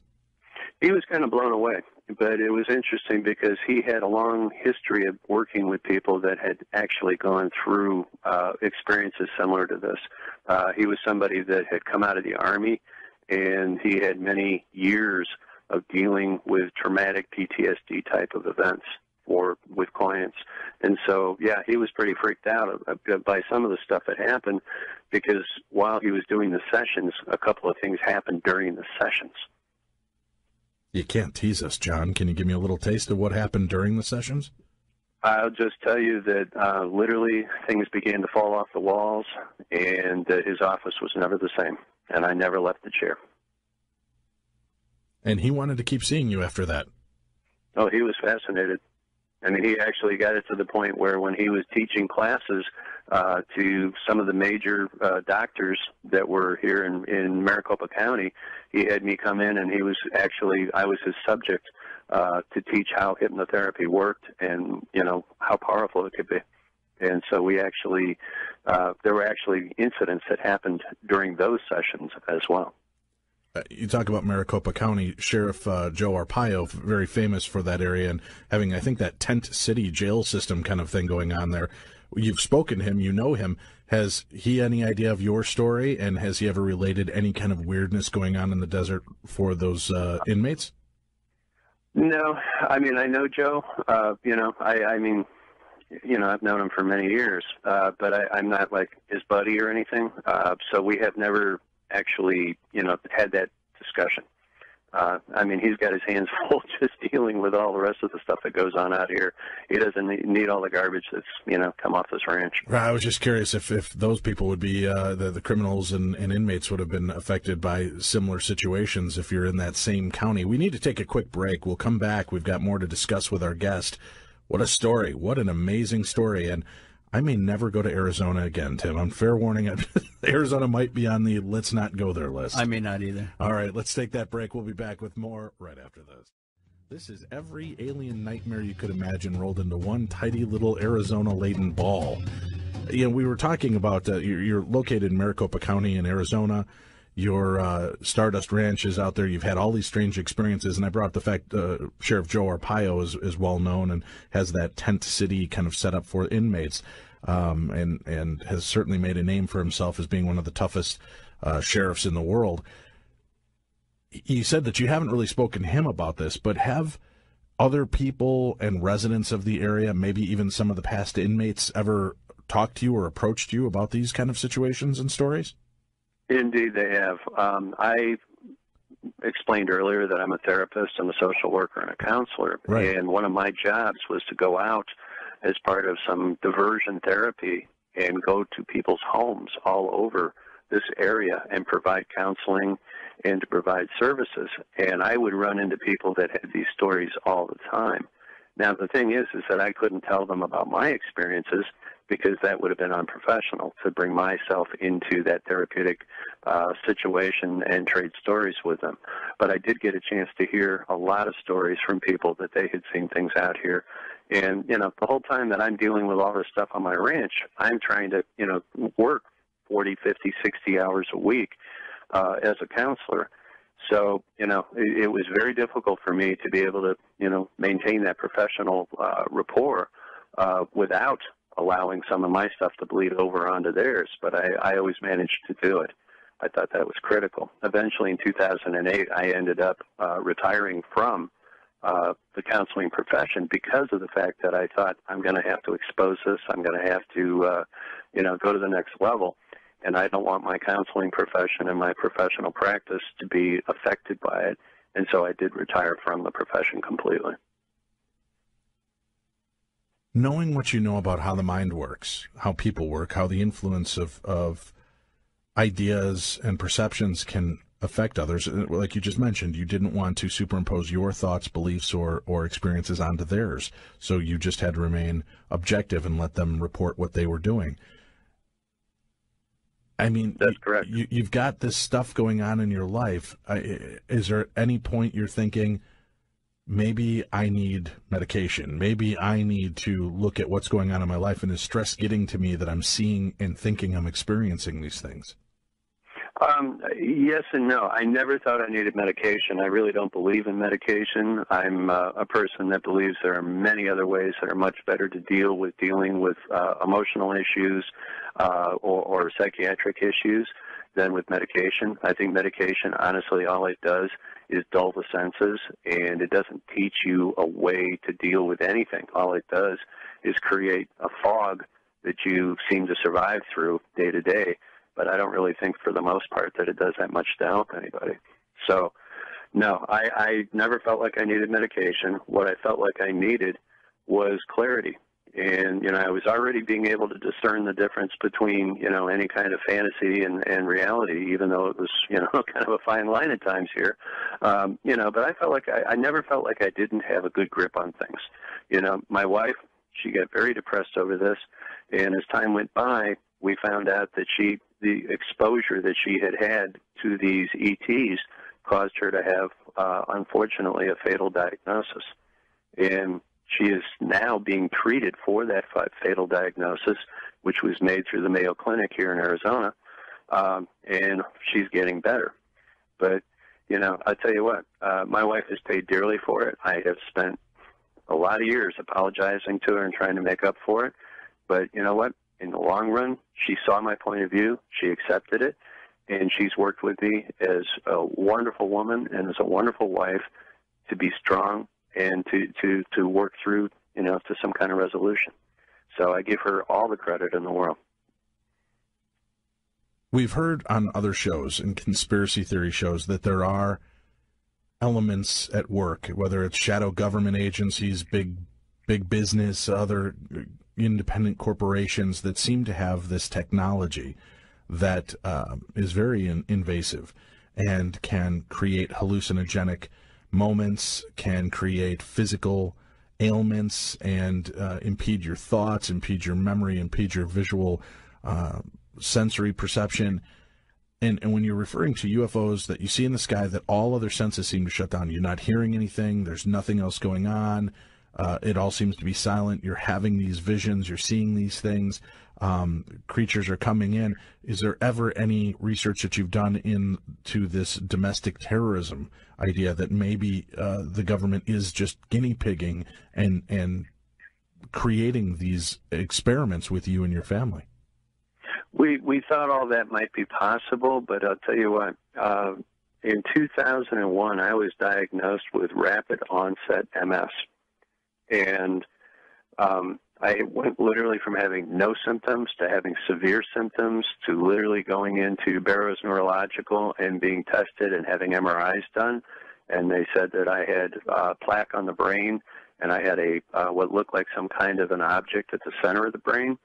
And they thought that, the guy literally asked me for my driver's license, took it away from me, and said, "You're never going to drive again." He said, "You better get ready to die. I'm very sorry to tell you that, but you better make out your final will and make arrangements." And I went back to see this gentleman that was the therapist, the hypnotherapist, and he recommended that I meet with him and with an individual that he was going to introduce me to a few days later. I met with that individual. That individual scanned me, looked me over, checked me out, and said, "I need you to come to my office." And I went to his office a couple of days later. I went through a healing, and literally within 3 weeks after that, I went back to Barrows Neurological, had another MRI, and came back, and they said, "It's a miracle. You're totally healed. You no longer have this." And the guy gave me back my driver's license. Wow. So who do you think interceded on your behalf? Do you believe that it was the alien race had stopped doing what they were doing to you, or that they healed you, or do you think it was your faith? Well, actually, I think it was a combination of things, but literally the gentleman that I was introduced to used a form of technology that literally he had me sit down in his office. He gave me this large ball. It looked like almost like a crystal ball, except that it had all this gold stuff in it that looked like tinsel. He told me to relax and told me to look into the ball. And after a few seconds of looking into the ball, suddenly it felt like I was inside the ball, looking out of the ball, and I felt this warm, almost like flowing, like water, warm water flowing all over my body. And he explained to me that what was happening was that the gold inside the ball was being literally was going into my body, and that it was healing the areas along the neural paths that had been exposed to this MS problem, and that it would heal me. And it took about 30 minutes, and at the end of it, he just said, okay, close your eyes, open your eyes. I opened my eyes. I was back outside the ball. I was sitting there in the room with him and my wife, and literally I felt better. And he looked at me and he said, I don't think you're going to have any more problems, but I want you to come back in a week for a checkup. I went back in a week. I had one more MS type of attack where I had these terrible electrical shocks to my body that literally would throw me on the floor. And that was it.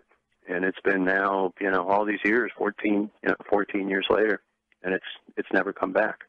And so I began to really believe in the power that there was other technology that was out there, that there were ETs out there that were good ETs, and that energetic healing could become a means to be able to cure just about anything. All right. Now, I know with that being said and the listener base that we have, I'm going to be inundated with emails begging for information on who that person is and how to get that kind of therapy. Is that something that you can share as well? I can actually do that because I'm actually now working with that individual. With an individual, actually. It's not the same individual, but it's another person that does the same kind of work. The original person is no longer doing any kind of work like that at all. He's off doing other things. But there's a gentleman by the name of Christopher Macklin. That's Macklin. He is out of Branson, Missouri, and he does the same kind of healing. And it's fabulous. He does like 30 of these healings every single day of the week. And he does them by phone, he does them by Skype, he does them in person. However is necessary to get it done, he does it. I can give you actually his website, which is www.christophermacklinministries.com. All right, and we'll give you a phone number. We'll put up the link, and I'll tell you what, we'll do this off air. We're talking about his property known as the Stardust Ranch. Property where he has not only seen and witnessed lights and UFO craft in the sky, but has also witnessed beings, creatures, from dark, shadowy, Brillo-like figures moving about his property to 3 of his horses being mutilated over the period of a year and a half, to encounters with grays inside his home, both physically, aggressively, and perhaps even sexually assaulting him and his wife repeatedly.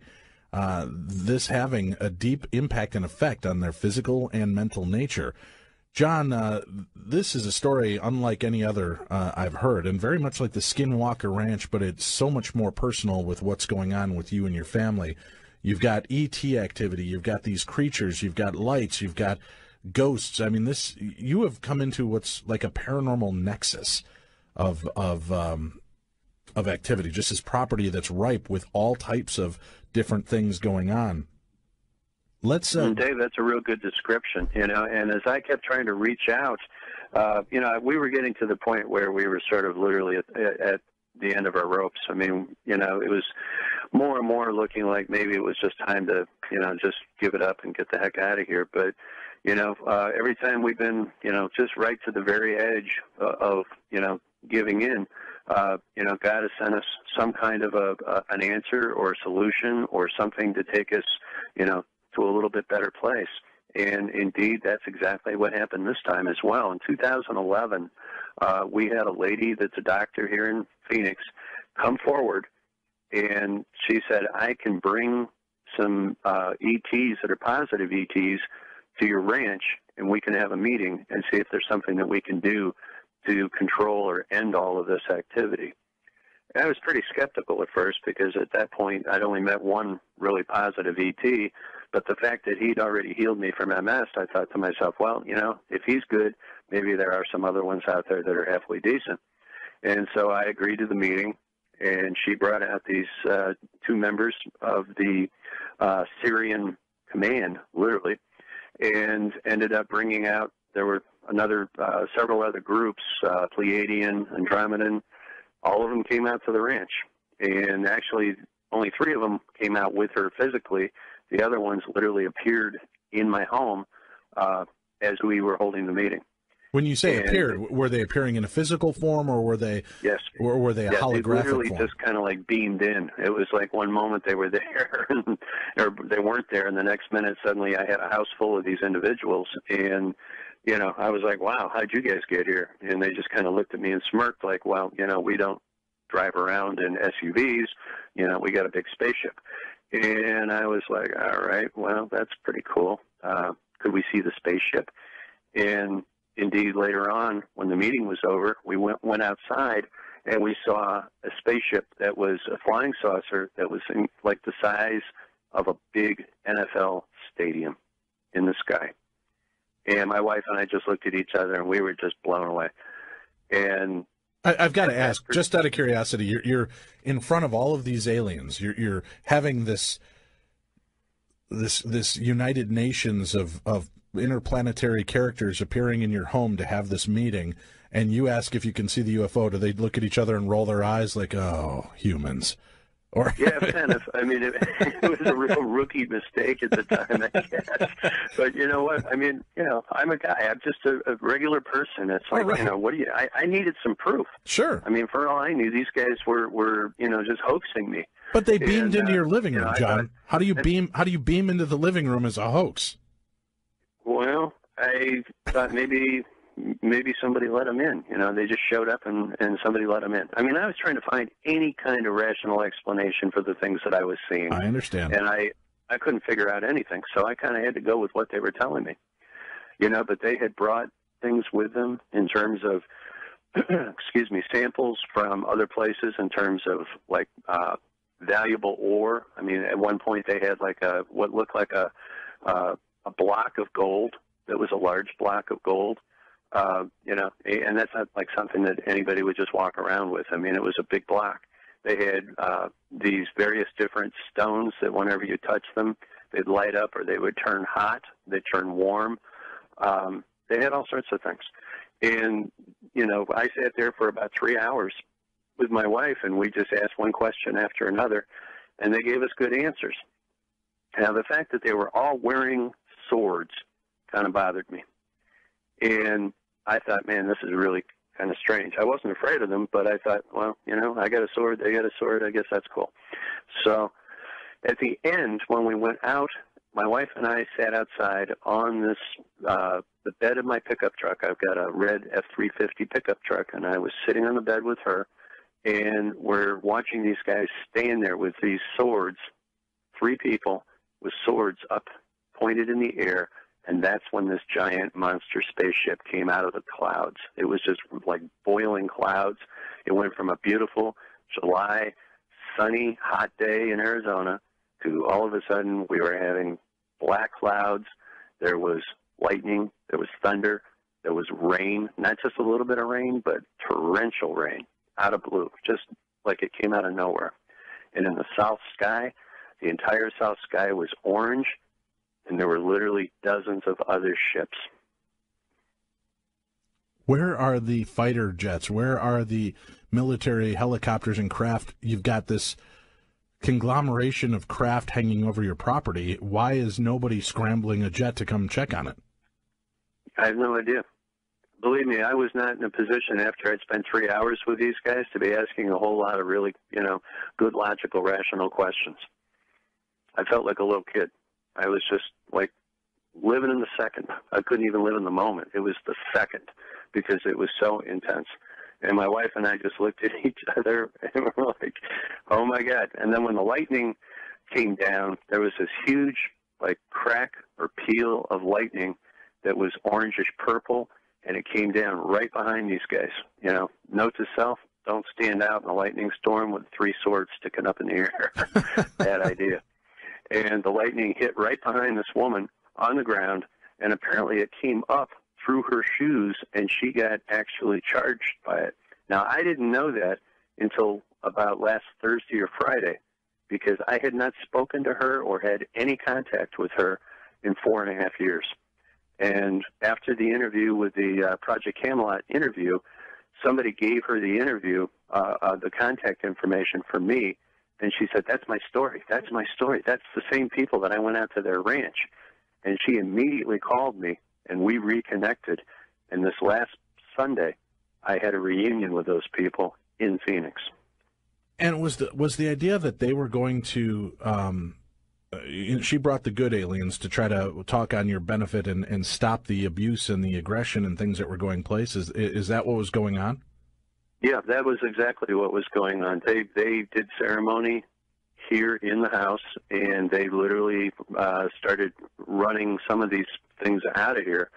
And at the same time, some of them just gave up and disappeared. And so things got a lot better after that. I mean, compared to what they were, I wouldn't say the whole thing's over with, but it really slowed down. Did they explain? The aggression behind the Greys pretty much stopped.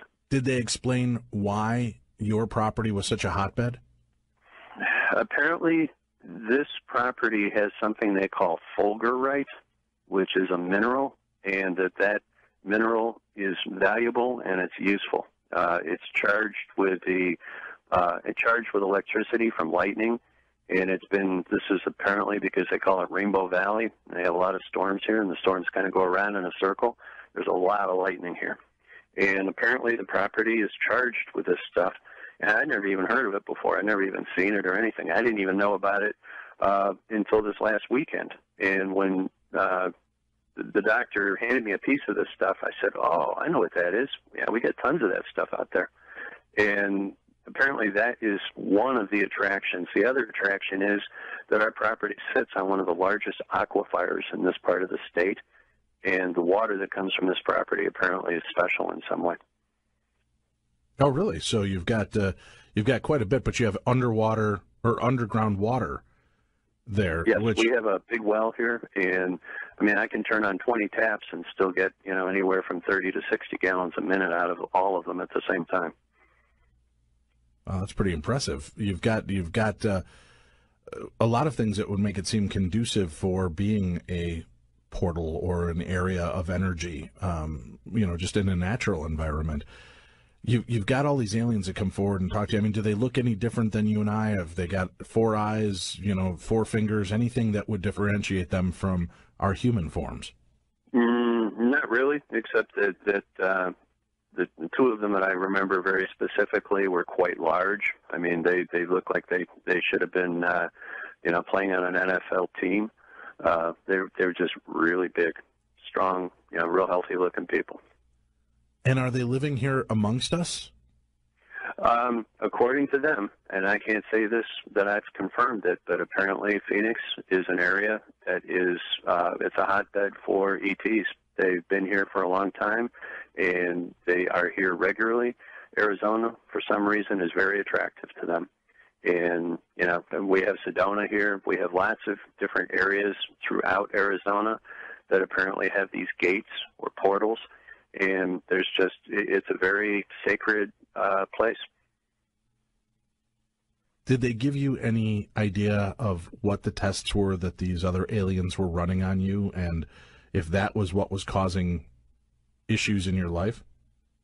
No, we never really got into that. They just pretty much. I had always believed the same thing, that it wasn't confirmed, but it also wasn't really discredited, and that is we just happened to be in the wrong place at the wrong time. It's this ranch. It's not about us. The fact that I, stood up to them and I fought them, and that I've always, tried to, use my Second Amendment rights, and I believe in the Constitution real hard. I just don't back down. This is my ranch. I guess that just made it that much more the fact that we were going to get a double, triple dose of, alien backlash. We talked about the dark figures. We talked about some of the grays. What type of activity? I mean, have you had cryptid creatures, Bigfoot or other creatures that maybe we are not familiar with or don't have names for, that have appeared on your property? We have seen, there's been literally hundreds of examples of strange stuff. I mean, we've had UFOs that flew over, and then a few minutes later we saw kangaroos running down the road.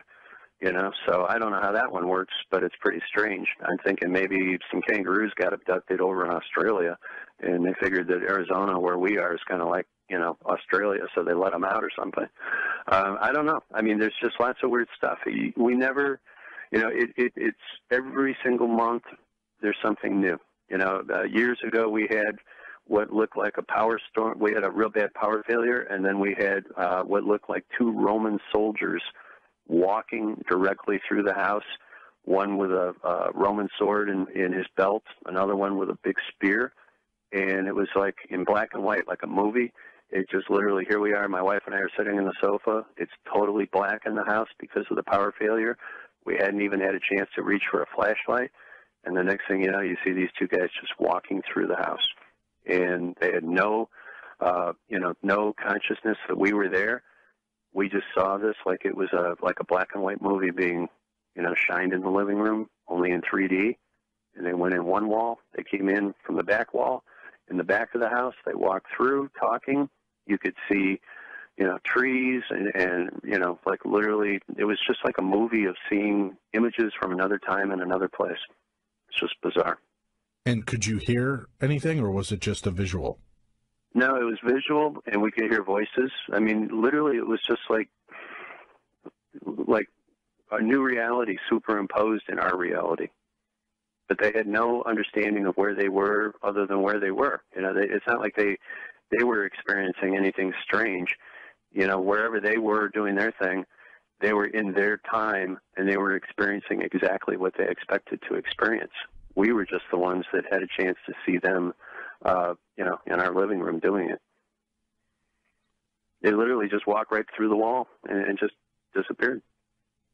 And earlier you told me that there was a tragedy that happened there with one of the children that lived in the location prior to you having committed suicide.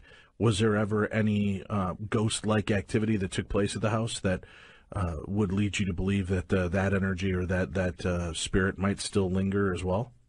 Yes, and honestly, we still are having problems with that. We have food that disappears. We have, personal items that they're there 1 second and all of a sudden they're gone. And then, I get pretty upset when that happens because usually it's like car keys or a wedding ring or a wallet or something like that. And, if I bitch hard enough, all of a sudden within a few minutes, it'll just literally just drop right out of the air and fall on the ground. Would you say that there is activity that takes place there still on a daily basis? I don't know if I would say daily, but I would say every few days. Usually it comes in little batches, particularly annoying. I mean, in the summertime, there's been times I'd be sitting there watching a movie or something, and a water bottle on a table nearby will lift up, 7 or 8 inches and just rotate in the air right next to the sofa where I'm sitting. And it didn't happen just once. It's happened, many times. And my wife will just sit there and look at it, and I'll look at it. And it's almost as if they're saying, hey, we're here. We want you to know that we're here. We've had dogs picked up and literally floated across the room and then set down on the other side. Just lots of, small examples like that. But you no longer feel the kind of threat or impending malevolence that you felt in the past? No, not as much as we used to. I mean, it used to be so thick you could cut it with a knife, but it's now to the point where we still have moments when it gets, pretty energetic. I mean, if my wife and I get in an argument or something, it seems to really suck up the negative energy.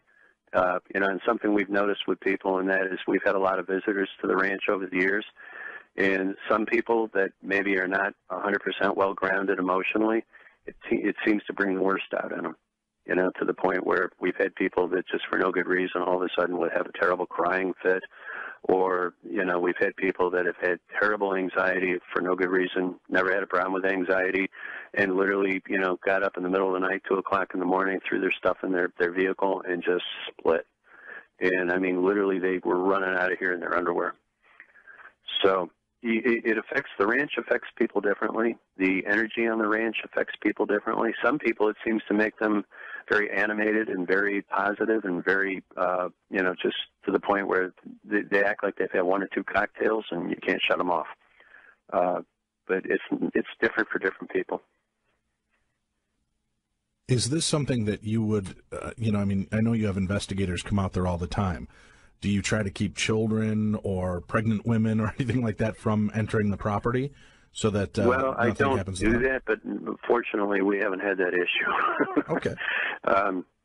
Certainly if somebody wanted to bring out their kids, I'd probably try to discourage it. I don't think it's a real good idea. We have had, people that have come out for horses that have brought kids with them, and the kids just went off a rail in terms of misbehaving and, not listening to mom, and to the point where she literally just had to put them in the car and take them home because they're out of control.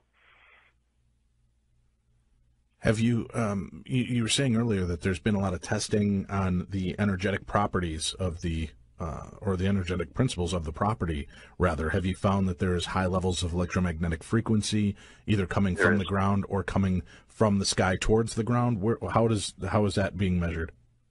Well, a couple of different ways. I mean, again, this was more of a sort of people noticed things rather than, they actually said, hey, we're going to test for this specific thing. But when people come to the ranch, they usually use a GPS because it's still out in the middle of nowhere to some extent. And inevitably, they always tell me that their GPS is wrong. It's off by a couple of miles. It's off by 20 minutes. It's off, and we've had people fly over in a plane. In fact, we have a couple of friends now that we've met through this whole thing that are pilots, and, they're actually doing some studies to find out what the magnetic anomalies are out here. For another thing that we find, and that is, doesn't matter how good batteries you buy for your vehicles, they only last about 6 months out here, and then they get sucked dry. And, I used to, get the really good warranties on batteries because we went through so many batteries a year in cars. And, inevitably, 6 months, 8 months, dead as a hammer.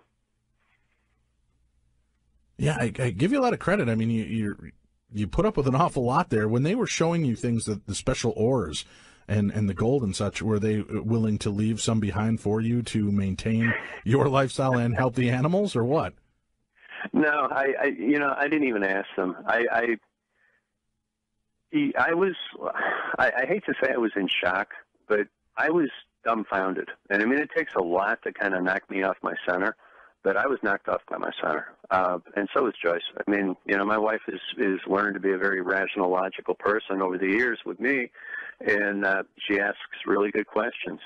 And, we tried to ask them about, like, where they were from and what it was like. And, but, I mean, we sounded like a bunch of just rank, kids. I mean, we just, tourists. We really, I wasn't impressed with my own performance in terms of asking these guys good questions. You had healings done.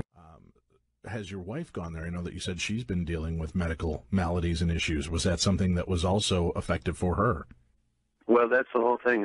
That was my first thing that I wanted from Christopher is that I wanted to get her signed up for healings. And he is doing healings with her, and they seem to be helping. She had, as a result of the diagnosis that she was given, chronic fatigue syndrome to the point where no matter how, I mean, my wife could sleep for 2 days and wake up and go back to sleep again for another, half a day. She never gets enough sleep, and she never feels rested. And she eats perfectly. She takes supplements. Everything that we could do for her to get her healthy, we have tried for years, and it's not really helping much. But since she started working with Chris, she's starting to feel better. Her whole affect, the way that she relates to me, the way that she walks around, she now has a smile on her face, which is, for me, that's like a miracle. And the other thing that's real interesting is I told you about that reunion that we had with these guys, the aliens. They actually said that because I came out and told my story, now they want to come out and tell their story. And that's sort of the big bombshell, and that is they want to go public. And there is a little dissension amongst the group in terms of who gets to tell what and what's going to happen and when they're going to do it and, what that's all going to look like. But it actually looks like they are going to go public. And make it a mass release to the world or just... Yes. Okay. And have they given you any indication of when something like that might take place?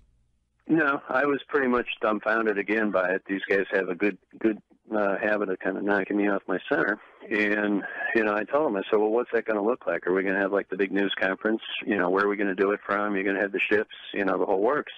And they said yes to pretty much everything, So there's talk that we're going to do it from the ranch. They say that the ship would be available, but I don't know when, and I don't know anything about yet what that's going to look like. All I know is that, in person, face-to-face, I was told that this is something that they want to do, that they believe that it's important for the world to understand that, there's many races that have been here for eons, and that, they want to be part of doing something better. This whole ascension, like I wrote in the book, that's about changing the world to a better place. That's about using better technology. That's about cleaning up the world. That's about creating better relations, not only between all of us as humans, but between different races. And so, sounds really good. I don't know if it's going to, I don't know if anything's going to come out of it, but, they're expressing to me that they have this desire to move forward with it. And, we'll just see what it looks like over time. I'll be more than happy to put out a press release, when it's time. I know for 10 years we've been doing the show, now into our 11th year, and quite a few people have come forward saying things like this, that it's, that these beings seem to want to come forward and make this known, but nothing ever happens. Does it ever get frustrating for you, feeling like, maybe you're being rope-a-doped a little bit to look foolish or look like you don't know what you're talking about, so that there's still plausible deniability on their side? Well, I told them this. I said, this is the way I see it in my head. Okay, y'all come out here. We do this thing. I'm not going to announce it until I see the spaceship over my ranch. You're all out there, and we're on the same page. And then at that point, if it's absolutely positively for real, and there's no chance that anybody's going to back up and make me look like I'm just some yahoo, then I'm ready to do my part to introduce everybody and explain the circumstances. But until then, it's nothing but a barbecue. Let's take a quick break. We'll come back. We've got half an hour left with our guest John Edmonds here. Well, that is something that we're looking at. There is a tremendous amount of energy from these portals, and he seems to be able to turn them on and turn them off pretty much at will. And, we actually had individuals that were in other countries that supposedly were in high places calling us and saying, what the heck are you doing? You're creating something, doing something, you're activating something there that is causing us to be reading it at our end. And one of those places was CERN. Oh, really? Yeah. And you have you make a lot of claims with this story. Do you have a lot of documentation to back up the things that you've seen, and like talking about the fact that CERN is able to measure these kind of readings there? I don't have anything except a phone call that occurred while we were actually out there on the property, and he was working with it.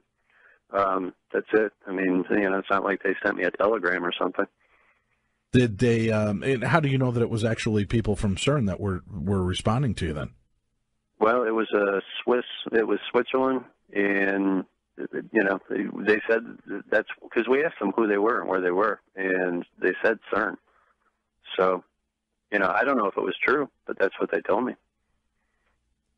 The chunk of alien heart or whatever it was that you impaled the sword through the alien, and alien vanished, and you've got that chunk of alien jerky. What did you do with that, and what kind of testing has been done on that? It was all sent to Levengood in Grass Lakes, Michigan, and he sent it off to at least 2, if not 3 universities, to people that he had worked with. I believe they're Michigan universities. And they tested it, and when the information came back, they said that it was definitely not from anything of this world, that the tissues contain both plant-type tissue and actual protein, like animal or some kind of physical being-type tissue. And they said they'd never seen anything like that because it had hemoglobin that was actually also attached to the plant matter. And they said those two things just don't go together. It would seem, and do you have, were you able to obtain those records from the facilities that tested those pieces? I was not.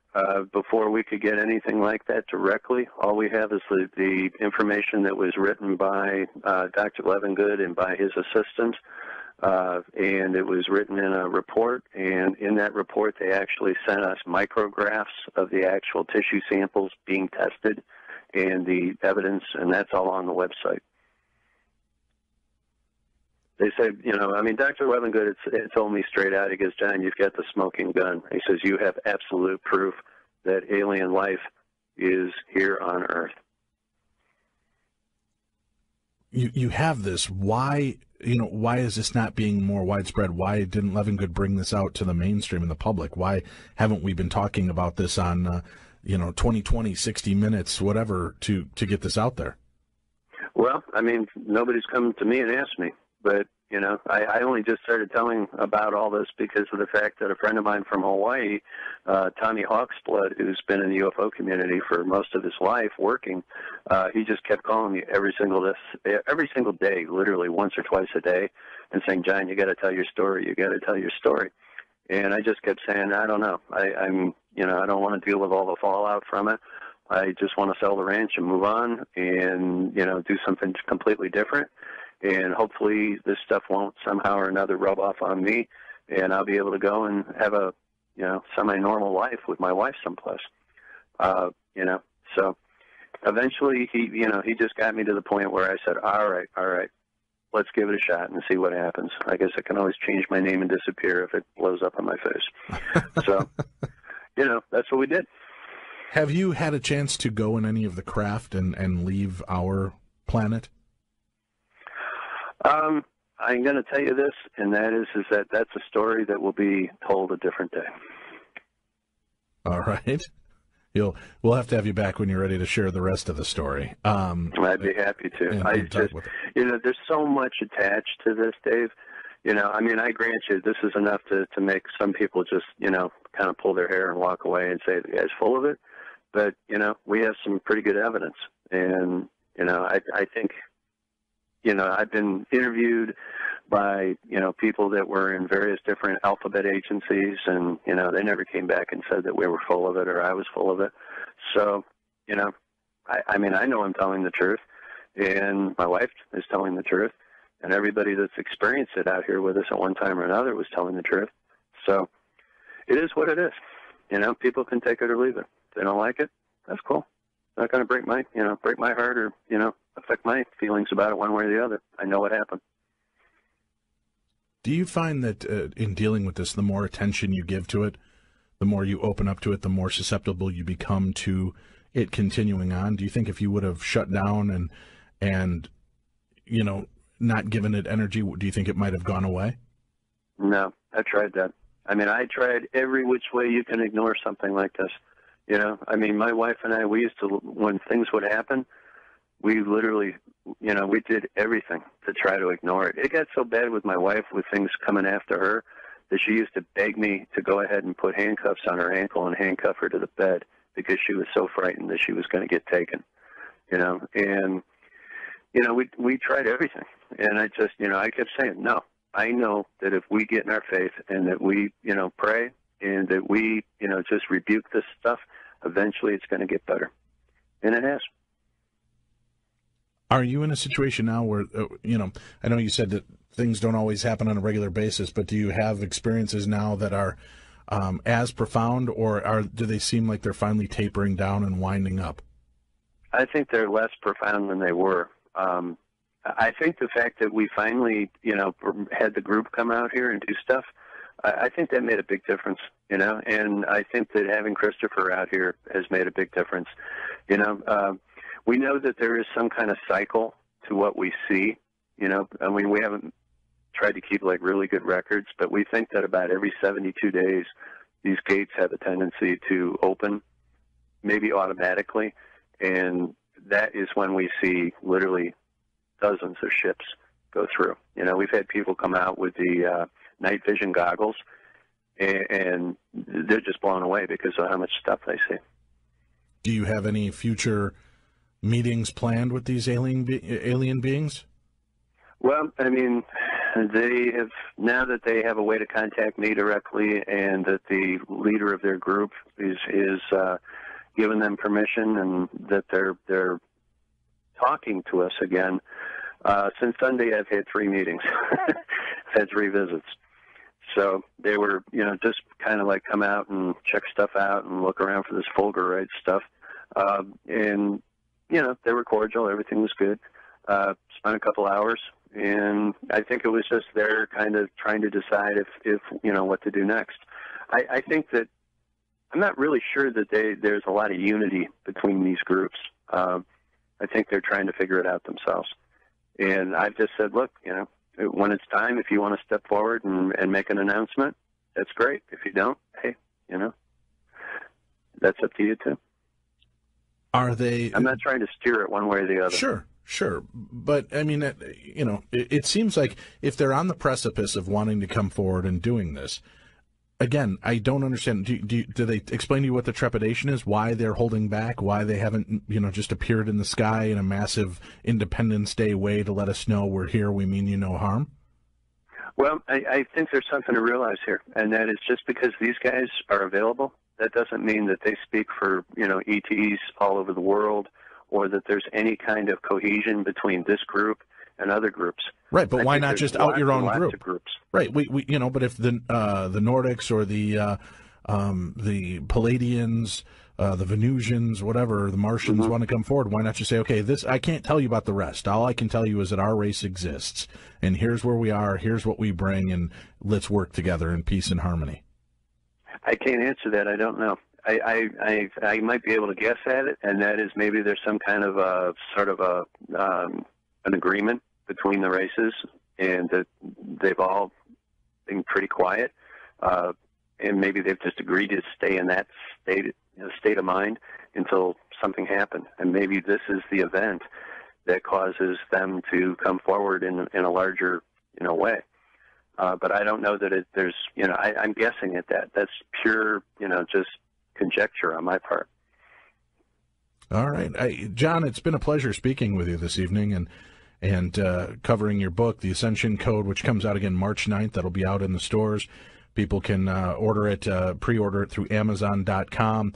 I'm sure you and I will be keeping in touch because this is something that fascinates me, and I'd love to continue to explore this and see what else there is to find. Are you open to people visiting you and having experiences of their own?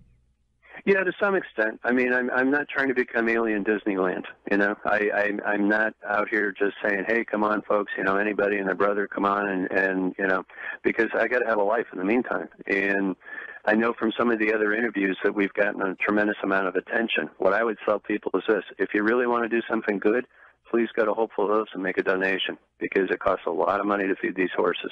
Well, and that's what my thoughts were. Totally happy with that. I'm sure if you offered the opportunity for people to camp out there and charge them, the money going to help the horses and the animals that you take in, I think you'd end up being able to facilitate quite a bit of money in for the animals for that charity. I am willing to do that. As long as people come here with good intentions, and they're here for learning. They're here for just brotherhood. Cool, no problem. Do you believe that if you worked with the alien races, that they would make themselves known if you brought in a large group of people that were willing to make healthy donations to help the horses? Do you believe that the aliens would work in your favor and at least give a light show or something, show up to give people an experience? It's possible. I mean, I might actually be willing to go to them and ask them to do that, just because I need the money for the horses. Well, then let's do this, John. I can't, honestly, I mean, what I don't want to do is this. I mean, if this is going to be about disclosure, I think disclosure needs to be from the bottom up, not the top down. I don't think the government's ever going to do it. What I don't want to do is mess it up by asking them to do me favors because I need to feed the horses. I'm happy if that is their true desire to come forward and put on a display and teach everybody. Far out. I think that's great.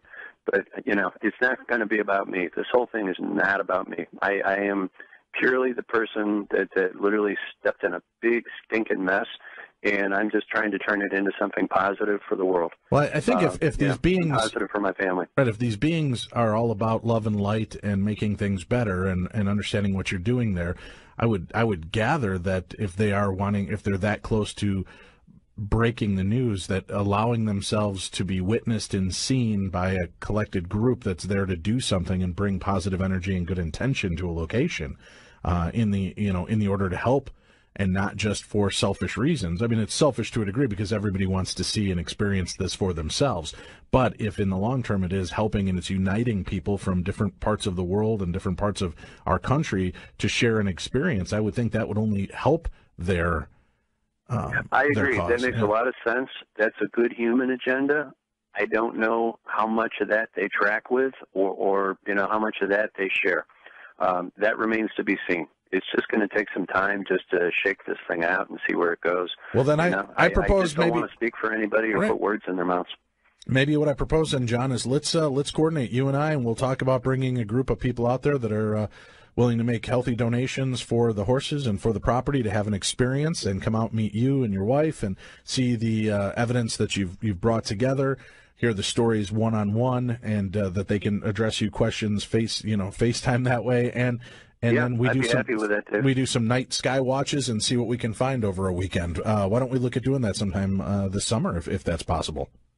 Yeah, it's awful hot here. It gets about 120. Okay, let's look at doing that in the fall next year, and we'll find a time that might be a little bit more conducive to do an outing. But John, I'd appreciate that opportunity. I know so many of our listeners would. Again, where can they go make an immediate donation?